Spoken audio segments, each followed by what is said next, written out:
There's something so beautiful about watching advertisements from my childhood. The catchy jingles, the corporate mascots. I mean, hey, I'm an LA native, so I know just about every phone number to an injury attorney in the county.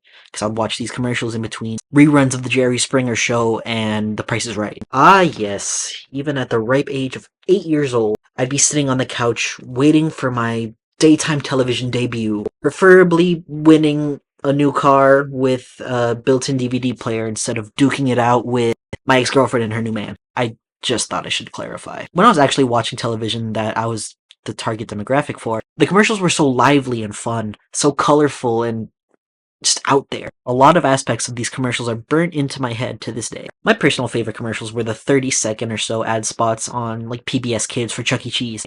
Chuck would be seen 2D animated in a live action world, promoting the Ticket Blaster and different birthday parties and all the promotions going on. I mean, just look at this guy. I wanted to be him when I grew up. But unfortunately, I'm not. I am just a forever fanboy of the New Jersey Pizza Rats. I remember being on my knees begging my mom, please call the 1-800 number on the screen so I can get that big top cupcake for only $19.95 plus the additional free 3D cookie cutter set? Come on, man. That's a $55 value.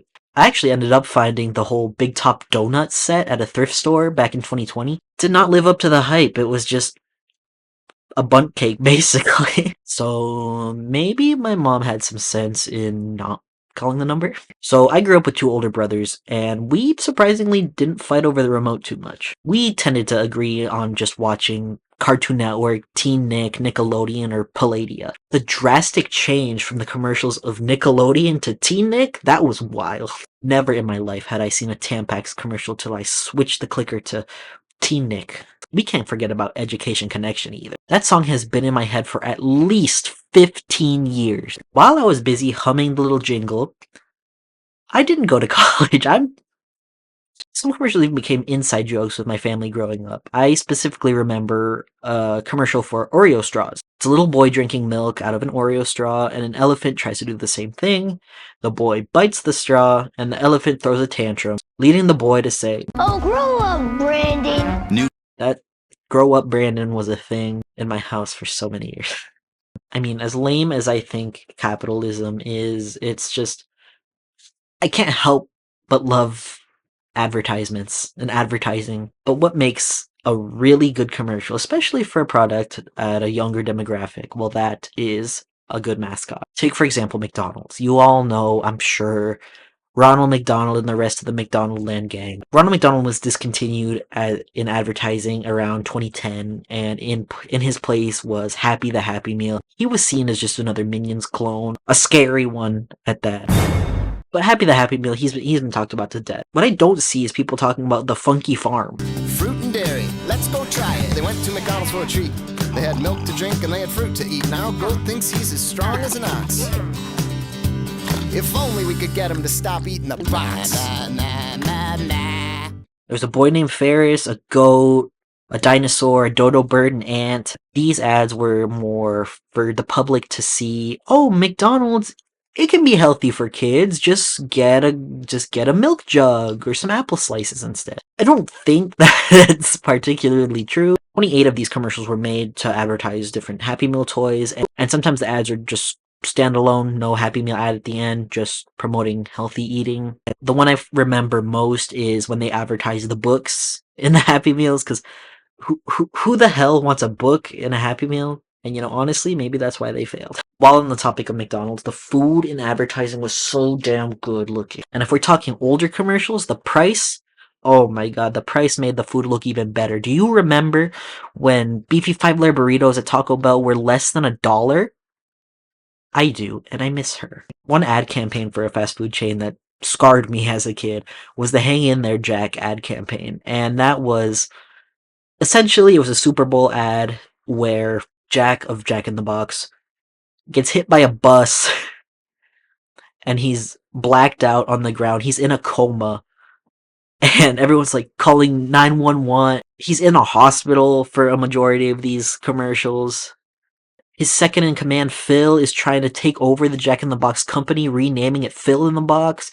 And a lot of these commercials were actually on the Hang In There Jack website. So for an ad campaign in 2009, that's pretty good, I think, having multimedia. With the first commercial in this series airing in February 2009, that puts me at 6 years old, about to turn 7, so seeing that at that age was just so terrifying. This commercial was aired around the time when Jack in the Box was changing their logo, so this commercial was kind of used as a segue for that. And if the commercial doesn't have a mascot, a jingle will definitely do the trick. Like I said before, I know the phone number to so many insurance companies and injury attorneys. From the Barnes firm to the General to Greenlight Auto Insurance. I know a lot of them. Hell, I even knew the Empire Today phone number before I even knew my personal home phone number as a kid. Toys had really good jingles too. I mean, Pillow Pets and Stompies, those are my shit. I actually ordered a Pillow Pet growing up, and I'm pretty sure it was a knockoff because it didn't look like the other Pillow Pets, like on the face. It was the koala one, and it just looked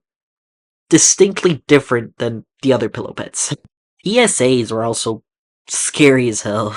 I didn't catch too many growing up, but the ones I did see messed me up. My dad showed me an older PSA of Pee Wee Herman talking about crack.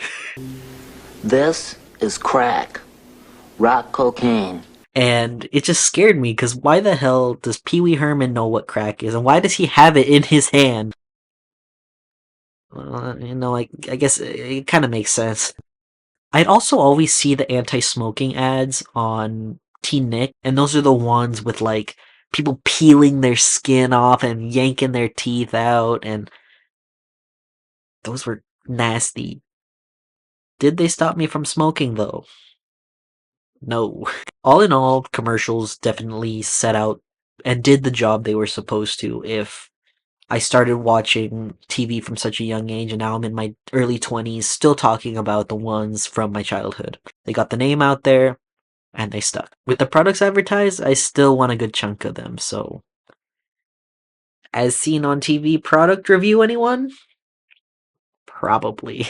Thanks for letting me yammer on about commercials for the last, few minutes. I don't know how long this video is gonna be, but, I appreciate you.